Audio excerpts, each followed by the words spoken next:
Have you ever dreamt of a better version of yourself? Younger, more beautiful, more perfect. Let's go. This is a great invention. By injecting a special drug into an egg, the yolk will clone a fresher yolk. The cloning agent can now be used on humans, but it must be used according to strict rules. Any mistake in the process can result in irreversible and terrifying consequences. Elisabeth was once a popular movie star, but as the saying goes, time is a ruthless knife. It carved away at Elisabeth's beautiful face and her curvaceous figure. Today is Elisabeth's 50th birthday, and all her colleagues at the company congratulated her. However, Elisabeth was not happy at all because she knew that as her looks faded and her figure changed, she would eventually be pushed off the shining stage that made so many people cheer, watching her posters being taken down by workers.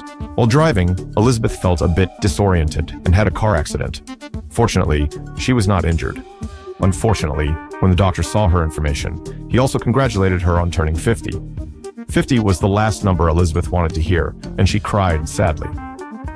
However, a young doctor with a birthmark on his arm secretly handed her a mysterious USB drive as she was leaving.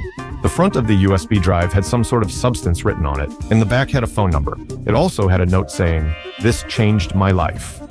Suddenly, an old man called out to Elisabeth. It was her former classmate, Fred. Fred praised Elisabeth for still looking so young and beautiful, and left his contact information to arrange a dinner sometime. After returning home, Elisabeth opened the USB drive, which contained information about a substance that could make a person reborn and younger. Initially, Elisabeth thought it was nonsense and threw the USB drive into the trash. However, that night, when she went to a bar, she noticed that men were only interested in young and beautiful women. Remembering her once celebrated moments, the huge contrast made Elisabeth retrieve the USB drive from the trash. She called on the number, and unlike what she imagined, the person on the other end of the phone was very cold. Besides a simple introduction to the transaction process, there was no small talk. The next day, Elisabeth received a card with a code.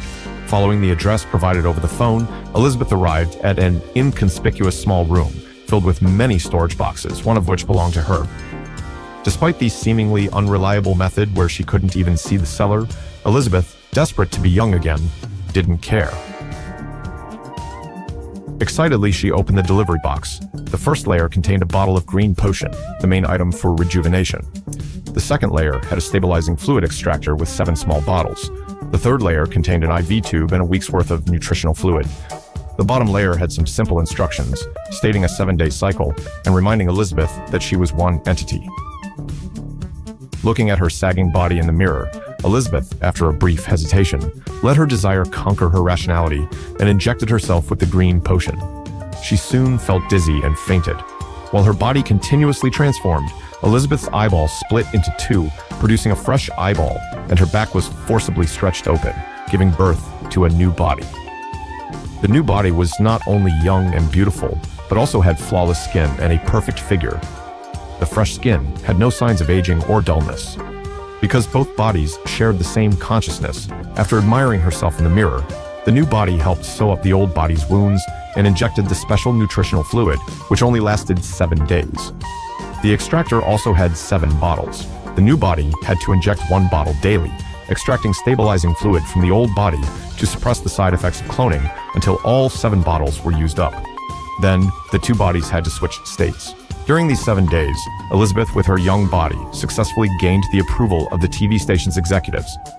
Even though she lied about needing to care for her mother in the countryside, requiring a 7-day work and 7-day rest schedule, the executives agreed without hesitation, praising Elisabeth as a filial little angel. The executives gave Elisabeth the name Susan and let her replace Elisabeth's previous show. Susan, with her young body and Elisabeth's accumulated experience, quickly won the audience's favor within 7 days. However, what was bound to happen eventually did. After 7 days, Susan woke up Elisabeth and fell into a dormant state.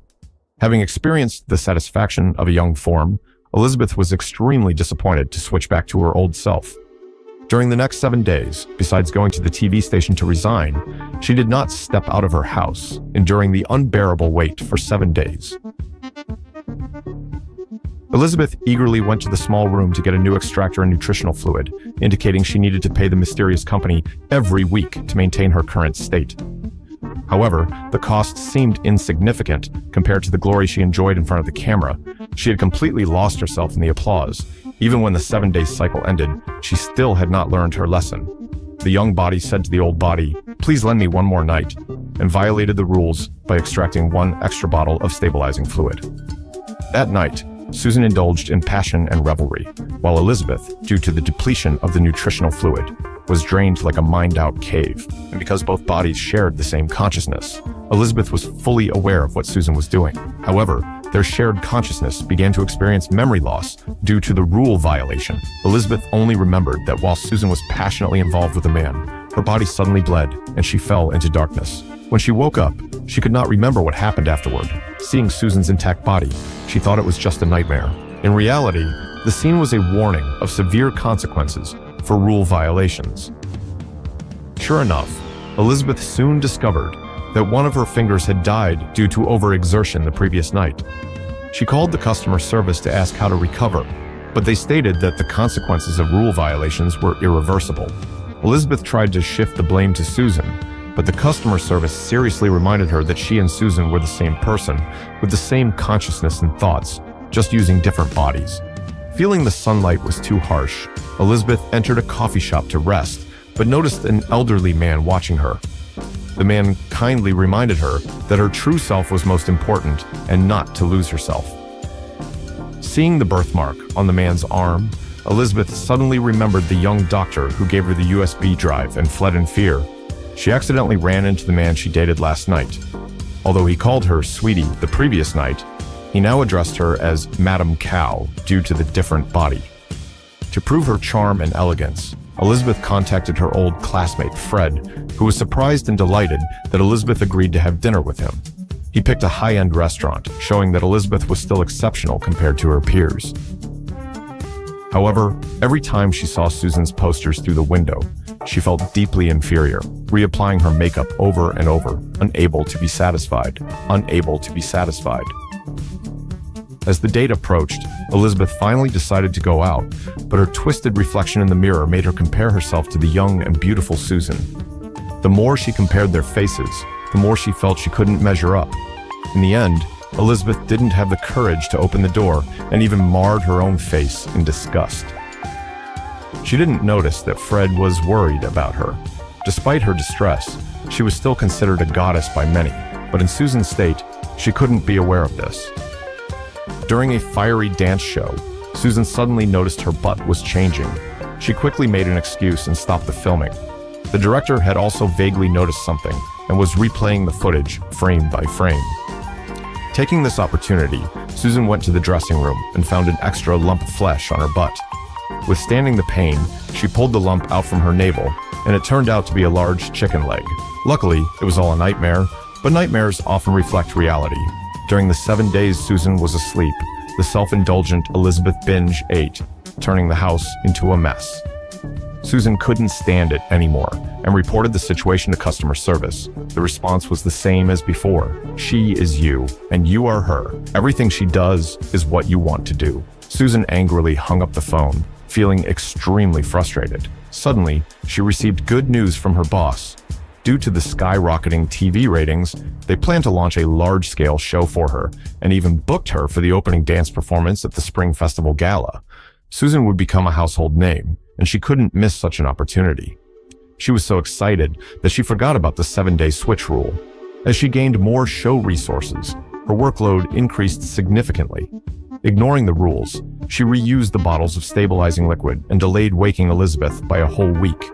The consequences of this violation were evident. Elisabeth's body was half necrotic. Elisabeth reported her condition to customer service again, but the answer was the same. The consequences are irreversible.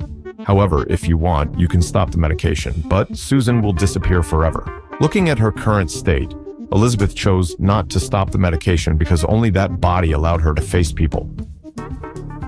The abuse of stabilizing liquid led Elisabeth to lose many of Susan's memories, so she had to watch TV to understand. Susan's words made Elisabeth even more self-destructive, using binge eating, smoking, and staying up late to numb herself, and covering the windows with newspapers to avoid seeing Susan's posters. Upon waking, Susan was furious and took out all the jars from the house, not caring whether her old body could handle it or the consequences, and drained the stabilizing liquid from her body. The abundant stabilizing liquid made Susan incredibly popular, becoming a top star within a month. But on a night out with Namo, the stabilizing liquid ran out. Despite having drained Elisabeth dry beforehand, Susan tried to extract more, but ended up with a useless bottle of dirty water. Desperate, she called customer service, who advised her to switch forms quickly, otherwise her end was near. Susan, eager to indulge with Namo, refused to switch until she was about to pass out, then barely managed to wake Elisabeth. The noise of items falling alarmed Namo, who came to check on her, but Elisabeth hysterically drove him away. After Namo left, Elisabeth began to observe herself. Her hair had fallen out, her face looked mummified, and her body was deformed, almost monstrous. She finally regretted it and called to terminate the experience. Customer service calmly reminded her that stopping would mean losing Susan forever. Elisabeth angrily smashed her phone, cursing the whole situation. She wrapped herself in layers of clothing and went to the small house to get the termination serum.